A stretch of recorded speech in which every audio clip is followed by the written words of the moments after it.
रहा है, लेकिन वहां उसका मन नहीं है, भीतर उसे बस पोटर पकड़ी। रास्ते पर जो भी आदमी देखता है उसको कोई भी नहीं देखता, मित्र की तरफ सबकी आंखें जाती। वो बड़ा मुश्किल में पड़ गया कि तो आज अपनी भूल कर ली, अपने हाथ से भूल कर ली। जिनके घर जाना था वहां पहुंचा, जाके परिचय दिया कि मेरे मित्र हैं, जमान बचपन के दोस्त हैं, बहुत प्यारे आदमी हैं। और फिर अचानक अनजाने मुंह से निकल गया कि रह गए कपड़े तो कपड़े मेरे। क्योंकि मित्र भी जिनके घर गए थे वो भी उसके कपड़ों को देख रहे थे, और भीतर उसके चल रहा था कोट पगड़ी, मेरी कोट पगड़ी, और उन्हीं की वजह से मैं परेशान हो रहा हूं। निकल गया मुंह से कि रह गए कपड़े, कपड़े मेरे। मित्र भी हैरान हुआ, घर के लोग भी हैरान हुए कि क्या पागलपन की बात है। जान उसको भी आया बोल जाने के बाद, तब पछताया कि तो भूल हो गई। पछताया तो और दबाया अपने मन को, बाहर निकल के क्षमा मांगने लगा कि क्षमा कर दो, बड़ी गलती हो गई। मित्र ने कहा मैं तो हैरान हुआ कि तुमसे निकल कैसे गया। उसने कहा कि कुछ नहीं, सिर्फ जवान की चूक हो गई। हालांकि जवान की चूक कभी भी नहीं होती, भीतर कुछ चलता होता है तो कभी कभी बेमौके जवान से निकल जाता है, चूक कभी नहीं होती। माफ कर दो, भूल हो गई। कैसे ये ख्याल आ गया कुछ समझ में नहीं आता, हालांकि पूरी तरह समझ में आ रहा था कि ख्याल कैसे आया है। दूसरे मित्र के घर गए, अब वो तय करता रहा रास्ते में कि अब चाहे कुछ भी हो जाए, ये नहीं कहना है कि कपड़े मेरे हैं, पक्का कर लेना है अपने मन को। घर के द्वार पर उसने जाके बिल्कुल दृढ़ संकल्प कर लिया कि ये बात नहीं उठानी कि कपड़े मेरे हैं। लेकिन उस पागल को पता नहीं कि जितना वो दृढ़ संकल्प कर रहा है इस बात का, वो दृढ़ संकल्प बता रहा है इस बात को कि उतने ही जोर से उसके भीतर ये भावना घर कर रही कि कपड़े मेरे। आखिर दृढ़ संकल्प किया क्यों जाता है? एक आदमी कहता है कि मैं ब्रह्मचर्य का दृढ़ व्रत लेता हूं, उसका मतलब है उसके भीतर कामुकता दृढ़ता से धक्के मार रही, नहीं तो और कारण क्या है? एक आदमी कहता है कि मैं कसम खाता हूं कि आज से कम खाना खाऊंगा, उसका मतलब है कि कसम खानी पड़ रही, ज्यादा खाने का मन है उसको। और तब अनिवार्य रूप में द्वंद्व पैदा होता है। जिससे हम लड़ना चाहते हैं वही हमारी कमजोरी है, और तब द्वंद्व पैदा हो जाना स्वाभाविक है। वो लड़ता हुआ दरवाजे के भीतर गया, संभल संभल के बोला कि मेरे मित्र हैं, लेकिन जब वो बोल रहा है तब उसको कोई नहीं देख रहा, उसके मित्र को उस घर के लोग देख रहे हैं। तब फिर उसे ख्याल आया कि मेरा कोट, मेरी पगड़ी। उसने कहा कि दृढ़ता से कसम खाई, इसकी बात नहीं उठानी। मेरा क्या है कपड़ा लत्ता, कपड़े लत्ते किसी के होते हैं, ये तो सब संसार है, ये तो सब माया है। लेकिन ये सब समझा रहा है, लेकिन असलियत तो बाहर से भीतर, भीतर से बाहर हो रही। समझाया कि मेरे मित्र हैं, बचपन के दोस्त हैं, बहुत प्यारे आदमी हैं, रह गए कपड़े, कपड़े उन्हीं के हैं, मेरे नहीं। पर घर के लोगों को ख्याल आया कि कपड़े उन्हीं के हैं, मेरे नहीं है। आज तक ऐसा परिचय कभी देखा नहीं गया था।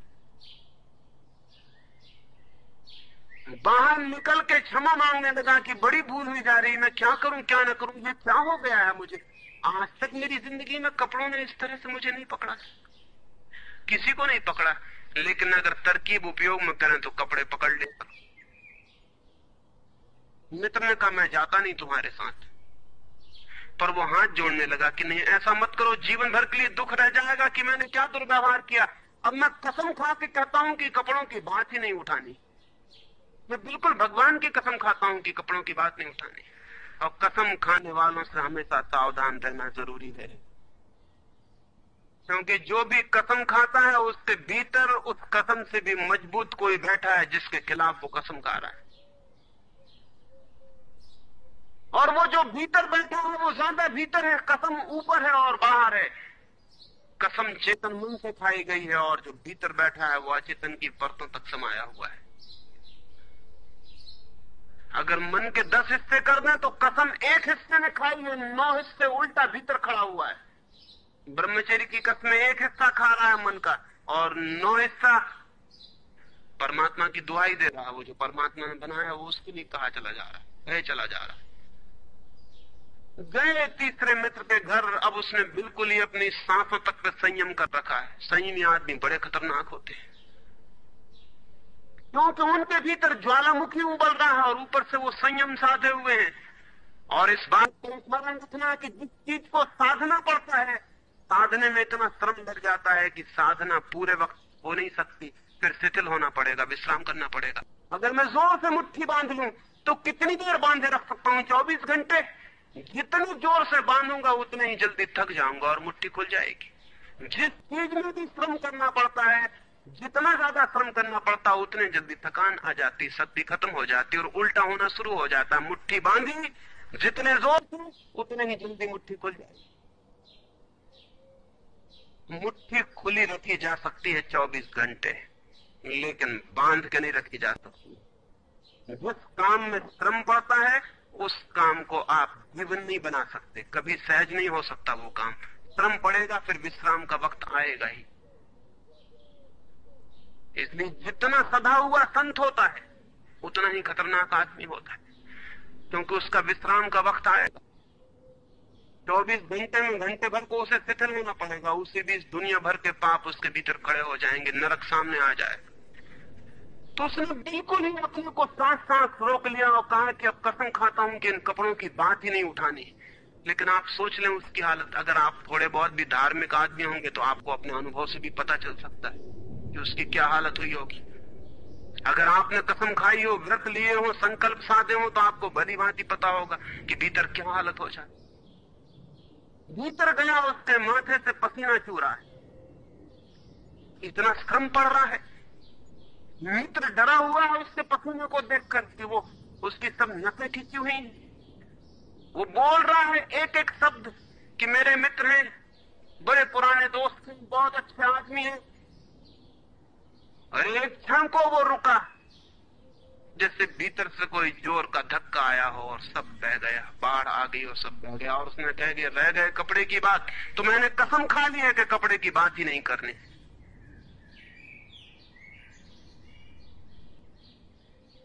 ये जो इस आदमी के साथ हुआ वो पूरी मनुष्य जाति के साथ सेक्स के संबंध में हो गया है।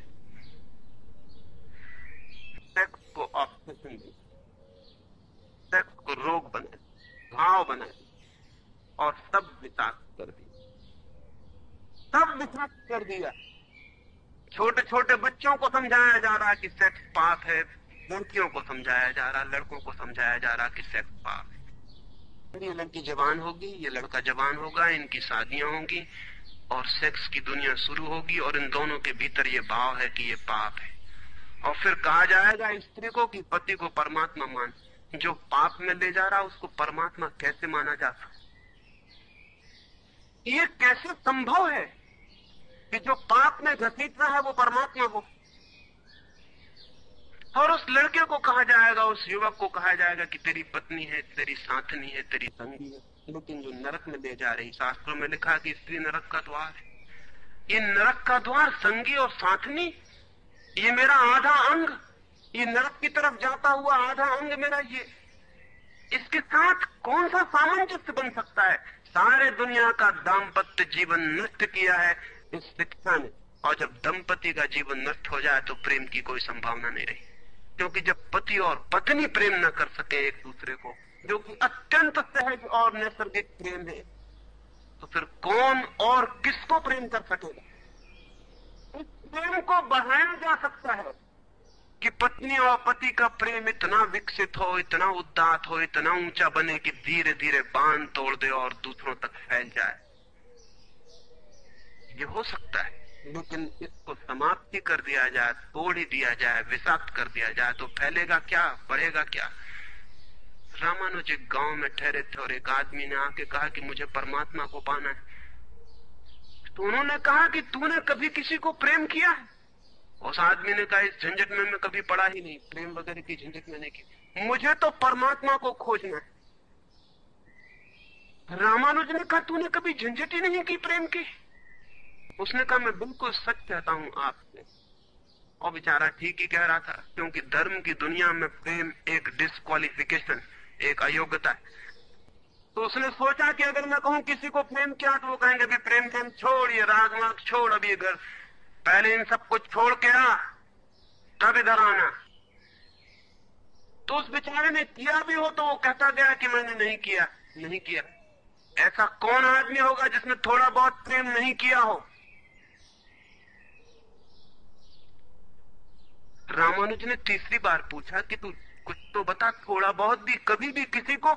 उसने कहा माफ करिए, आप क्यों बात बात वही बात पूछे चले जा रहे हैं। मैंने प्रेम की तरफ आंख उठा के नहीं देखा, मुझे तो परमात्मा को खोजना। तो रामानुज ने कहा मुझे क्षमा कर, तू कहीं और खोज, क्योंकि मेरा अनुभव यह है कि अगर तूने किसी को प्रेम किया हो तो उस प्रेम को फिर इतना बड़ा जरूर किया जा सकता है कि वो परमात्मा तक पहुंच जाए, लेकिन अगर तूने प्रेम ही नहीं किया तो तेरे पास कुछ है ही नहीं जिसको बड़ा किया जा सके। बीज ही नहीं है तेरे पास जो वृक्ष बन सके। तो तू जा कहीं और पूछ। और जब पति और पत्नी में प्रेम न हो, जिस पत्नी ने अपने पति को प्रेम न किया हो और जिस पति ने अपनी पत्नी को प्रेम न किया हो, वे बेटों को बच्चों को प्रेम कर सकते हैं तो आप गलती में। पत्नी उसी मात्रा में बेटे को प्रेम करेगी जिस मात्रा में उसने अपने पति को प्रेम किया है, क्योंकि ये बेटा पति का ही फल है, उसका ही प्रतिफलन है, उसका ही रिफ्लेक्शन है। ये इस बेटे के प्रति जो प्रेम होने वाला है वो उतना ही होगा जितना उसने पति को चाहा और प्रेम किया हो। ये पति की ही मूर्ति है जो फिर नई होकर वापस लौट आई है।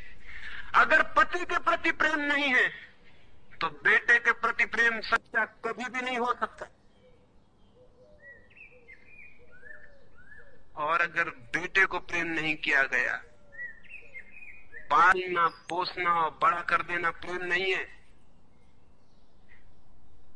तो बेटा मां को कैसे प्रेम कर सकता है, बाप को कैसे प्रेम कर सकता है।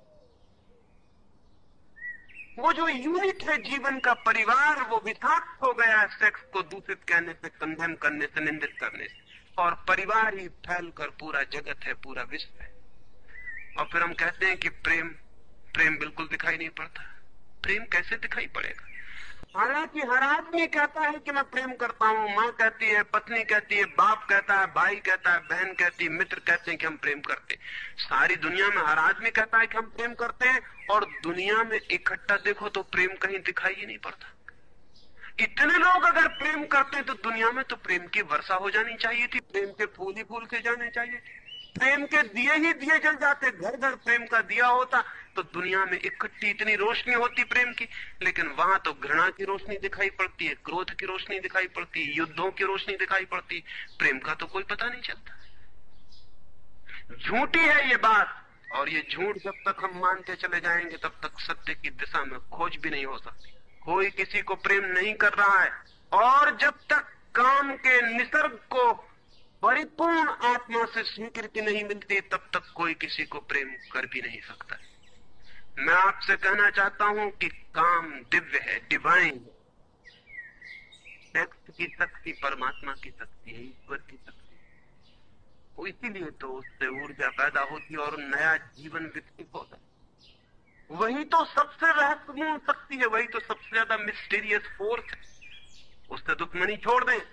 अगर आप चाहते हैं कि कभी आपके जीवन में प्रेम की वर्षा हो जाए, उससे दुश्मनी छोड़, उसे आनंद से स्वीकार करें, उसकी पवित्रता को स्वीकार करें, उसकी धन्यता को स्वीकार करें, और खोजें उसमें और गहरे तो आप हैरान हो जाएंगे। जितनी पवित्रता से काम की स्वीकृति होगी उतना ही काम पवित्र होता चला जाता है, और जितनी अपवित्रता और पाप की दृष्टि से काम से विरोध होगा, काम उतना ही पापपूर्ण और कुरूप होता चला जाता है। जब कोई अपनी पत्नी के पास ऐसे जाए जैसे कोई मंदिर के पास जाता है, जब कोई पत्नी अपने पति के पास ऐसे जाए जैसे सच में कोई परमात्मा के पास जाता है, क्योंकि जब दो प्रेमी काम से निकट आते हैं, जब वे संभोग से गुजरते हैं, तब सच में ही वे परमात्मा के मंदिर के निकट से गुजर रहे हैं। वहीं परमात्मा काम कर रहा है उनकी उस निकटता में, वहीं परमात्मा की सृजन शक्ति काम कर रही है। और मेरी अपनी दृष्टि यह है कि मनुष्य को समाधि का, ध्यान का जो पहला अनुभव मिला हो कभी भी मनुष्य के इतिहास में, तो वो संभोग के क्षण में मिला है और कभी नहीं। संभोग के क्षण में ही पहली बार यह स्मरण आया आदमी को कि इतने आनंद की वर्षा हो सकती है।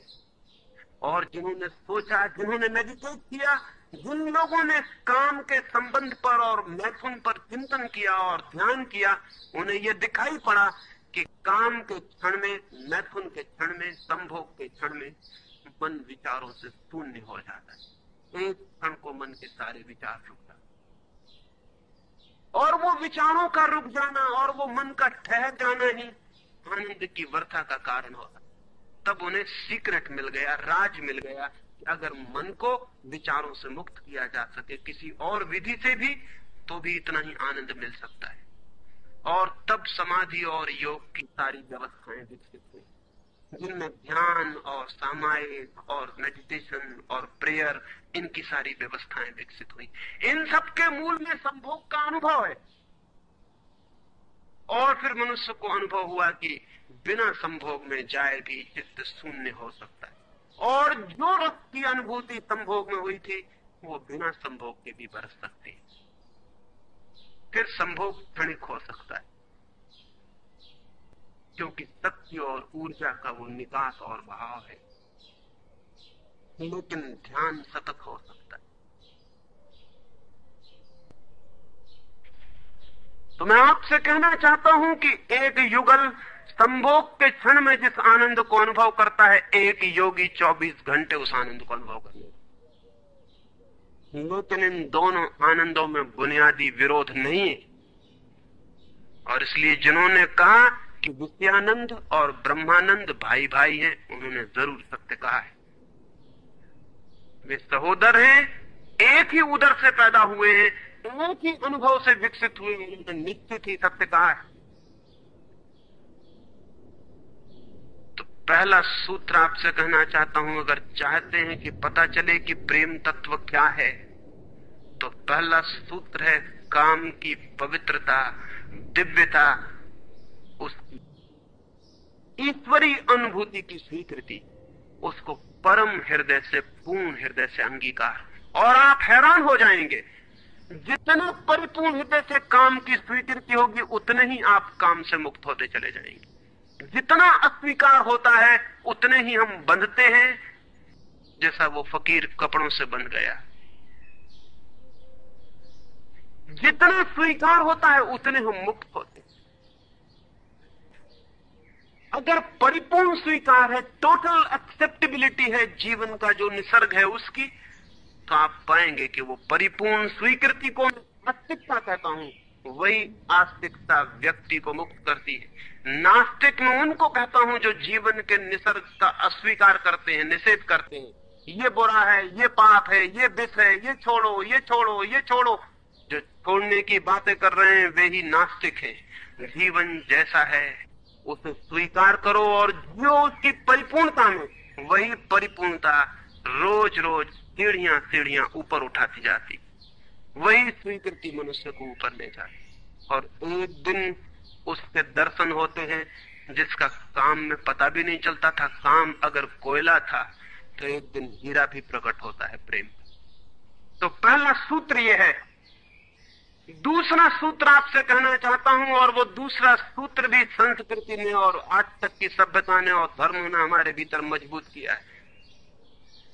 दूसरा सूत्र भी स्मरणीय है, क्योंकि पहला सूत्र तो काम की ऊर्जा को प्रेम बना देगा, और दूसरा सूत्र द्वार की तरह रोके हुए है उस ऊर्जा को बहने से, वो बह नहीं पाएगी।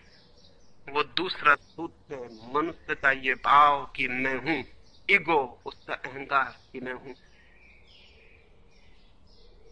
बुरे लोग तो कहते ही हैं कि मैं हूं, अच्छे लोग और जोर से कहते हैं कि मैं हूं, और मुझे स्वर्ग जाना है और मोक्ष जाना है और मुझे ये करना है और मुझे वो करना है, लेकिन मैं खड़ा हुआ है वहां भीतर। और जिस आदमी का मैं जितना मजबूत है, उतना ही उस आदमी की सामर्थ्य दूसरे से संयुक्त हो जाने की कम हो जाती, क्योंकि मैं एक दीवार है, एक घोषणा है कि मैं हूं। मैं की घोषणा कह देती है तुम हो, मैं हूं, दोनों के बीच फासला है। फिर मैं कितना ही प्रेम करूं और आपको अपनी छाती से लगा लूं, लेकिन फिर भी हम दो हैं।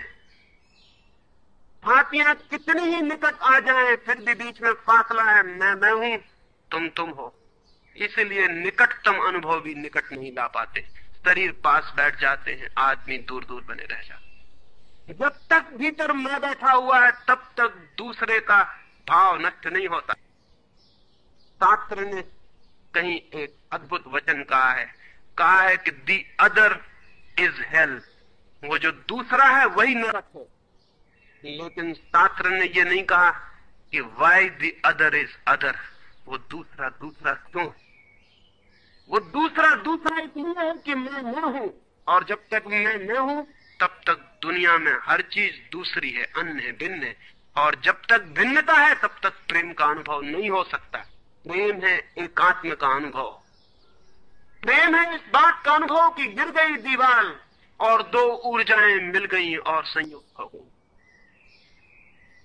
प्रेम है इस बात का अनुभव कि एक व्यक्ति और दूसरे व्यक्ति की सारी दीवारें गिर गई और प्राण संयुक्त हुए, मिले और एक हो गए। जब यही अनुभव एक व्यक्ति और समस्त के बीच फलित होता है तो उस अनुभव को मैं कहता हूं परमात्मा, और जब दो व्यक्तियों के बीच फलित होता है तो उसे मैं कहता हूं प्रेम। अगर मेरे और किसी दूसरे व्यक्ति के बीच ये अनुभव फलित हो जाए कि हमारी दीवारें गिर जाएं, हम किसी भीतर के तल पर एक हो जाएं, एक संगीत, एक धारा, एक प्राण, तो ये अनुभव है प्रेम। और अगर ऐसा ही अनुभव मेरे और समस्त के बीच घटित हो जाए कि मैं विलीन हो जाऊं और सब और मैं एक हो जाऊं, तो ये अनुभव है परमात्मा। इसलिए मैं कहता हूं प्रेम है सीढ़ी और परमात्मा है उस यात्रा की अंतिम मंजिल।